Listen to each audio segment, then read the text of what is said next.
Hoje nós vamos explorar o fascinante comportamento materno e também reprodutivo de cães e dos seus parentes selvagens. Nós vamos entender como a maternidade envolve sacrifícios e também cooperação entre os membros da matilha e como ao longo do tempo a proximidade dos cães com os humanos transformou essas dinâmicas. Você já pensou, ou imaginou, por que as cadelas criam os filhotes sozinhos enquanto que as lobas têm apoio? Cães de rua mostram uma criação menos cooperativa do que lobos, mas eles ainda mantêm estratégias de sobrevivências únicas para protegerem e alimentarem os seus filhotes. E nós vamos comparar como as mães caninas cuidam das suas ninhadas, desde o nascimento até o desmame, revelando adaptações surpreendentes para se ajustar ao estilo de vida próximo a nós, seres humanos. Sejam muito bem-vindos ao canal Eterna Busca. Eu sou o Jordan, biólogo e mestre em Ecologia de Biomas Tropicais.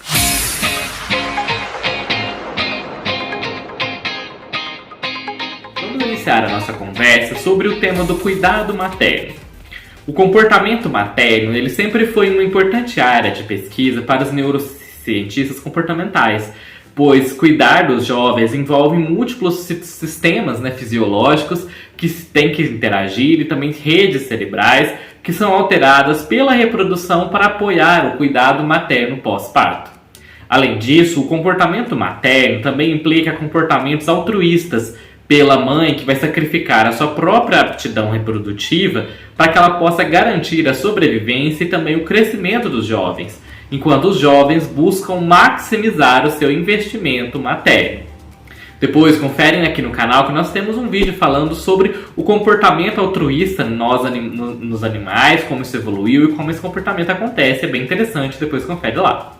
Os ecologistas comportamentais têm se interessado por esse comportamento porque ele permite testar várias hipóteses, como a teoria do investimento parental e também a teoria do conflito entre pais e filhos, para entender como é que diferentes estilos e estratégias parentais evoluíram e são empregadas. Em muitos mamíferos, a fêmea elas vivem em grupos estáveis, sociais, consistindo principalmente de parentes que a gente chama de parente matrilinear, ou seja, parentes do lado materno.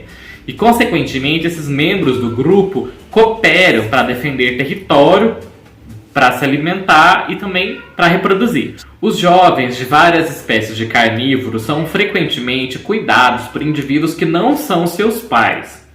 A tendência para cuidar dos bebês que não sejam seus próprios é denominada comportamento aloparental. E ela pode envolver os ajudadores, os helpers, que não têm filhos próprios, ou também adultos que tenham filhos próprios, mas que eles tendem a ajudar os filhos de outros pais também. O cuidado aloparental, o cuidado de descendentes nascidos de outros indivíduos, é uma característica da cooperação no reino animal.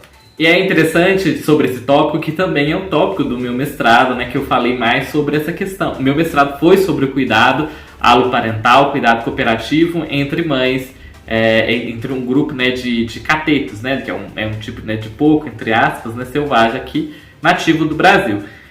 Nós temos um vídeo aqui no canal na qual eu falei bem brevemente sobre o meu trabalho. Quem sabe no futuro eu possa falar sobre o meu mestrado em maior profundidade. Se vocês quiserem, deixa aqui nos comentários. A criação cooperativa é uma característica comum em canídeos sociais que vivem em matilha, como lobos, coiotes, raposas árticas e cães selvagens africanos.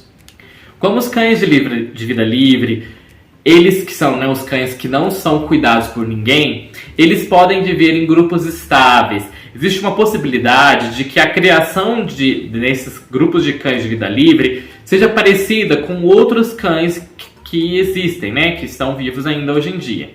Muitos autores têm enfatizado que a domesticação parece ter causado uma redução nas tendências cooperativas dos cães, particularmente porque a criação cooperativa e a caça parecem ser muito reduzida em cães em relação aos lobos. Embora os cães de vida livre que vivem em grupo pareçam mostrar uma redução geral na criação cooperativa e também na caça em relação aos lobos, eles frequentemente se envolvem em defesa cooperativa de território e de recursos alimentares contra cães rivais. Embora os cuidados sejam mais frequentemente prestados pela mãe em cães domésticos, os cuidados paternos e aloparentais, que são de outros indivíduos do grupo para os filhotes, também foram relatados em cães domésticos que têm vida livre. mas o seu papel e também a ocorrência é muito menos compreendido. Cães domésticos de vida livre fornecem um sistema útil para a investigação de padrões sociais nos cães, e muitos estudos nos cães de vida livre revelaram o grau de sociabilidade dessa espécie. De acordo com Van Kruidhoff, em 2004, os cães de vida livre eles exibem maior variabilidade nos seus comportamentos sociais, com muitos cães vivendo em pequenos grupos e com pouca estruturação social, não é igual aos lobos, né, que é bem demarcado a função social de cada membro. E também pode, no caso dos cães, eles terem membros temporários dentro do grupo, né? Ao invés de eles terem grupos muito estáveis, semelhantes ao que acontece com o lobo, porque os lobos, eles criam grupos estáveis por vários anos. Já os cães, eles podem criar laços temporários de uma estação de reprodução, por exemplo, e depois separam. O início da vida dos cães, ele é dividido nos estágios de filhote, de 0 a 3 meses, juvenil, de 3 a 6 meses, e maturidade sexual, entre 6 e 9 meses de idade. As dispersões, que é quando o filhote sai do grupo da qual ele faz parte, são comuns quando eles já estão adultos, né? Após atingir a sua maturidade sexual, e também na sua fase de subadulto, após atingir 6 meses até atingir a maturidade sexual. Isso torna a organização social dos cães bastante dinâmica. E vamos entender um pouco sobre a gestação e a amamentação dos cães. Uma gestação típica dos cães dura aproximadamente 2 meses, 62 a 65 dias, seguida de 3 a 12 horas de parto e mais 2 a 3 meses de pós-parto. Os tamanhos médios das ninhadas variam de 1 a 12 filhotes, com uma média de 5 a 6 filhotes por ninhada. A construção dos ninhos em cães, esse comportamento ele vai aparecer cerca de uma semana antes do parto, enquanto que outros comportamentos maternos vão aparecer depois do parto, logo após o parto. Durante o parto, uma vez que o filhote sai, a mãe rompe as membranas fetais, que nessa fotinha dá para vocês perceberem que o filhotinho está numa fina camadinha, e ela vai lamber a cabeça e a boca do recém-nascido, e isso ajuda o filhote a respirar. O intervalo de tempo entre cada filhote para nascer varia entre alguns minutos, podendo chegar a 1h30. E nessa outra foto também dá para perceber as membranas fetais que estão aqui recobrindo o corpinho do filhotinho que a mãe precisa romper.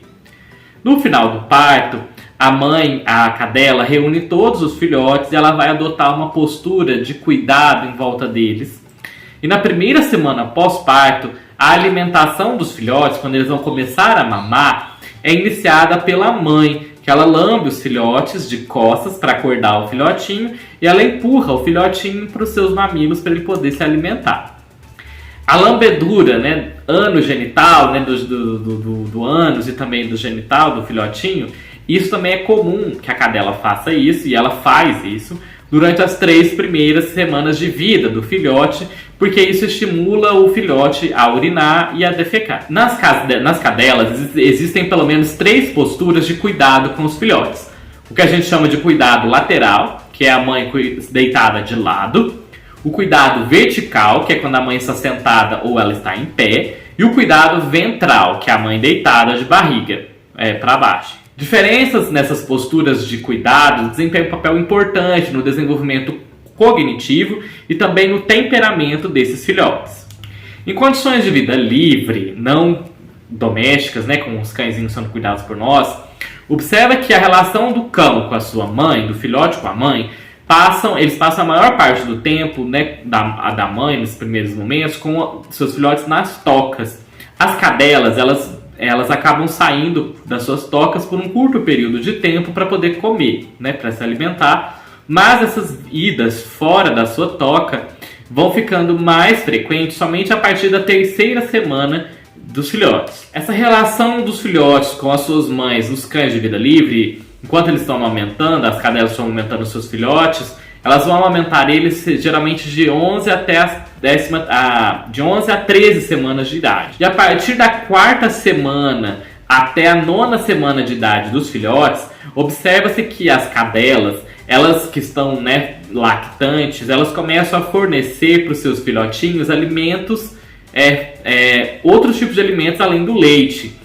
E geralmente elas oferecem isso por meio da regurgitação alimentar. Ou seja, né, a cadela vomita o que ela comeu para que o filhotinho possa comer, porque ele já vai estar parcialmente digerido e facilita para o filhote comer. Com o avanço do período do pós-parto, a duração e também a frequência da amamentação e também de lamber e ficar perto dos filhotes diminui, enquanto que o tempo que ela fica longe dos filhotes aumenta. E é por volta de 3 semanas de idade que os filhotes começam a deixar o ninho, e eles já conseguem defecar e urinar por conta própria, sem precisar que a cadela lamba a região anogenital.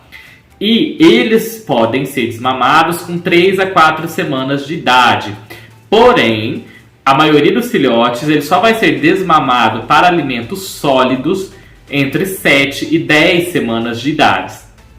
E o ideal nunca desmamar os filhotes com tão pouca idade assim, 3, 4 semanas. Porque ele precisa de tempo com a mãe para ele aprender os comportamentos sociais, os limites de brincadeiras. Pierontoni e seus colaboradores descobriram que, em comparação com os cães que permanecem com seu grupo social por 60 dias, os cães que foram separados da ninhada mais cedo, com 30 ou 40 dias, esses cães eles eram propensos a exibir comportamentos mais problemáticos, os de 30 e 40 dias. Serem mais destrutivos, latirem mais, terem medo de caminhar, medo de interagir com os outros, serem muito reativos a ruídos, serem muito possessivos com o tutor. Então isso tudo ele iria ter um processo de aprendizado com seus irmãos e com a sua mãe que ele não teve. Outra característica que influencia o cuidado materno é a experiência da cadela, a experiência da fêmea, né? Se ela já pariu antes ou não. As cadelas, né, as mães primíparas, ou seja, aquelas que têm um filhote pela primeira vez, elas lambem os filhotes mais do que as mães que já tiveram vários filhotes, né, as mães multíparas. E elas vão mostrar um aumento progressivo no contato com seus filhotes, de lamber e amamentar durante as 3 primeiras semanas pós-parto, e que depois, com a prática, a experiência, ela diminui um pouco isso. Porque enquanto que as mães primíparas não têm uma constância nesse ato, porque elas têm momentos de lamber muito, cuidar muito, só que depois ela não é constante. Já no caso das mães que têm mais experiência, que são as multíparas, né, que já tiveram vários partos, elas não têm tanto contato assim, mas elas têm contato mais consistente, mais prolongado com seus filhotes, porque ela já aprendeu como cuidar de uma ninhada. Outra característica importante é o líquido amniótico, para que a cadela aceite os seus filhotinhos. Abitol e Ingres, nos seus estudos, descobriram que as cadelas elas não aceitam os filhotes delas mesmas, caso esses filhotes sejam lavados 3 vezes, de modo a que o odor do líquido amniótico seja removido deles. Ela não aceita esses filhotes nessa condição. No entanto, as cadelas elas aceitam seus filhotinhos se eles forem de novo banhados no seu líquido amniótico e a placenta e as membranas fetais fossem devolvidas às mães.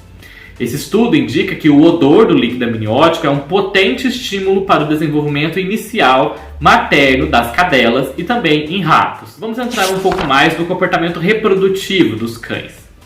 A reprodução ela é um outro domínio de comportamento em que os lobos e os cães diferem de forma importante.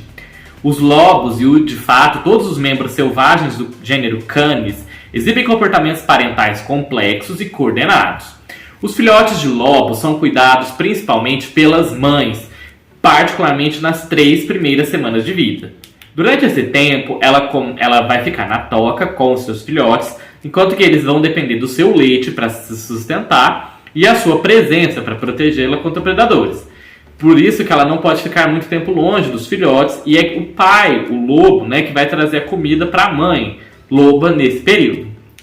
Uma vez que os filhotes já consigam sair da toca e eles já tenham dentes fortes o suficiente para poder mastigar, o pai, a mãe e alguns outros filhotes mais velhos do ano anterior, eles começam a regurgitar comida para que os filhotes possam comer, da mesma maneira que a cadela faz. Os filhotes de lobos tornam-se independentes em 5 a 8 meses de vida, embora muitas vezes eles vão permanecer com seus pais por vários anos. Já os cães, por outro lado, eles têm um cuidado parental bem reduzido. Os filhotes, né, como nós escrevemos, são cuidados pelas mães e eles vão, né, depender dela para obter o leite e proteção, tal como um dos lobos. Porém, ao contrário dos lobos, a mãe, a cadela, comumente não recebe ajuda de outros cães, seja de outros filhotes, ou do pai, ou de parentes. Embora ela possa receber em algumas situações, mas isso não é tão comum. Uma vez que os filhotes são desmamados, por volta da 10ª à 11ª semana de vida, eles já são independentes, eles não vão receber mais cuidados maternos e eles já podem emigrar do seu grupo. Existem várias diferenças importantes entre o comportamento reprodutivo canino e dos canídeos selvagens. Os cães, eles perderam o que a gente chama de sazonalidade da reprodução. Em outras palavras, eles não se reproduzem apenas em uma estação do ano, como os lobos, por exemplo. Os cães, eles atingem a maturidade sexual mais rapidamente do que os lobos, e eles podem se reproduzir durante o primeiro ano de vida. Os lobos não reproduzem com menos de 2 anos de vida normalmente. Eles só depois do primeiro ano é que eles vão se reproduzir. Além disso, os cães, eles são polígamos, em contraste com os lobos, que geralmente são monogâmicos. Então os cães ficam, né, com vários parceiros, enquanto que os lobos têm um parceiro. Os cães, desse modo, eles não mostram vínculo de par e proteção de um único parceiro, mas eles acabam tendo vários parceiros ao longo do ano. E sobre vínculo de par, nós temos aqui no canal um vídeo bem legal na qual nós explicamos o que é isso, como isso funciona e por que os animais criam vínculos que às vezes podem durar para a vida toda. Depois confere esse vídeo lá. É fácil olhar para essas diferenças no comportamento reprodutivo de cães e de canídeos selvagens e supor que são resultado de seleção artificial pelos seres humanos ou então de uma seleção mais relaxada para cuidados parentais com filhotes. Porque os seres humanos, eles intervêm para garantir a sobrevivência dos filhotes. E essa hipótese foi proposta por Darwin e também por outros. Porém, deve-se ter em mente que, como nós já conversamos antes, numa escala global, a grande maioria dos cães não está sob os cuidados diretos de seres humanos.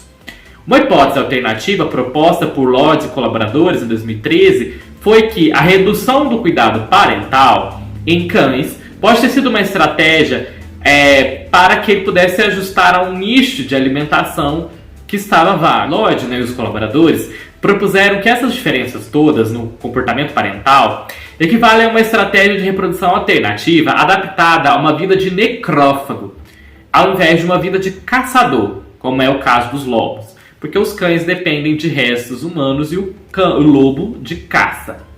Enquanto que os lobos estão limitados a um máximo de uma ninhada por ano a partir de 2 anos de idade, as cadelas começam a reprodução no seu primeiro ano de vida. E elas podem reciclar, né, ter novos cios e outra ninhada assim que os filhotes desmamarem. O cão macho, por ele não cuidar, na maioria dos casos, dos seus filhotes ou da mãe, da cadela, ele está livre, né, dessa sazonalidade reprodutiva, ele consegue acasalar durante todo o ano com quantas fêmeas receptivas ele encontrar.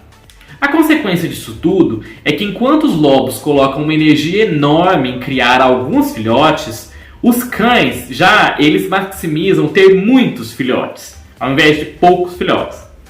Essa maior taxa de reprodução de filhotes permite que os cães mantenham ou até aumentem a sua população com uma taxa de sobrevivência dos filhotes menor do que os lobos. Porque como os filhotes têm menos cuidado e investimento parental do que o lobo, as chances de filhotes chegarem à idade adulta é menor. Já os lobos, a chance do filhote chegar à idade adulta é maior. E isso também significa que os cães teriam uma capacidade maior do que os lobos de aumentar a sua população quando há um colapso populacional ou quando eles são introduzidos em um novo habitat. Porque eles conseguem ter muitas reproduções, muitos filhotes, então a chance da população aumentar é bem maior. Os cães, eles só conseguem adotar essa estratégia porque eles não precisam gastar tanta energia e nem tanta engenhosidade para forragear, ou seja, para procurar comida. Em vez de caçar presas, os cães podem confiar no lixo humano, né, nos resíduos humanos, que encontrar restos humanos é muito mais fácil, previsível e está disponível durante todo o ano, porque o cachorro aprende onde o humano descarta o lixo, ele vai sempre lá. Vasculhar o lixo, né, os resíduos, é um padrão de comportamento muito menos complexo do que a caça. E os filhotes dos cães, eles podem se alimentar antes mesmo de serem totalmente desmamados, porque até o processamento desses alimentos vai ser mais fácil, né? Além do que os cães conseguem comer amido, né? Digerir amido. Então os cães podem comer outras coisas que não só carne. Então esse lixo todo, eles incluem várias sobras humanas que são descartadas, carcaças de animais domésticos e alimentos que são recebidos dos seres humanos quando eles estão, né, fazendo a mendicância, né, pedindo comida. São as principais fontes de dieta desses cães em situação de rua, nesses cães de vida livre. Deste modo, com 10 semanas de vida, eles são perfeitamente capazes de encontrar a sua própria comida. As mudanças nos comportamentos reprodutivos dos cães e no desenvolvimento comportamental que observamos, né, aqui, elas não são consequências de uma ação humana direta na forma das pessoas quando elas adotam os filhotes em larga escala, porque elas tiram os filhotes daquele local, né? O papel dos humanos no apoio dos cães, ele é indireto. Nos cães, que a gente fala de vida livre, que não tem contato com os cães. Não é o cãozinho da sua casa, tá, gente? Reforçando aqui. Os humanos, eles fornecem uma fonte de alimento na forma do seu lixo, né, quando descarte, para os cães que são cães de vida livre. E assim é mais fácil desses cães de encontrar e explorar esse local de alimento do que caçar presa viva. Os canídeos que vieram a se tornar os cães se adaptaram a esse novo nicho humano de várias maneiras. Tornaram-se assim os cães mais férteis, porque eles conseguem ter um início de reprodução mais precoce, terem mais filhotes ao longo do ano, né, terem mais fecundidade, né, porque eles têm várias ninhadas, e eles podem ter cuidados parentais reduzidos, porque os filhotes conseguem se virar mais cedo do que um filhote de lobo que tem que aprender a caçar. Os pais de cães, eles são capazes de reduzir o seu investimento em cada filhote, porque forragear requer menos força e habilidade, estratégia e aprendizado do que caçar uma presa viva. Então este aumento de fertilidade vai permitir que os cães colonizem mais rapidamente novos nichos que eles chegaram e eles recuperem quando ocorrem surtos de doenças ou quando há uma perda enorme de indivíduos naquela população. Enquanto os lobos passam pelo período crítico de socialização com apenas o olfato deles funcional, que é lá nos primeiros, né, meses de vida, os cães já têm os seus sentidos próximos aos níveis de funcionalidade dos adultos durante essa importante fase de vida. E isso torna mais fácil que os cães eles explorem os seus sentidos e os objetos ao seu redor e eles consigam aprender a socializar mais rápido do que os lobos. E eles têm uma resposta melhor ao ambiente na qual eles estão inseridos. E isso é uma adaptação ao forrageamento próximo ao assentamento humano, porque aumenta a probabilidade dos cães tolerarem a proximidade com nós, seres humanos. E se você gostou desse tema e quiser entender mais sobre a evolução e particularidades e domesticação dos cães, nós já temos um vídeo bem legal aqui no canal falando sobre a domesticação dos cães e falando do experimento de 60 anos de domesticação das raposas. Vou deixar indicado aqui para vocês conferirem e vejo vocês neles. Até mais!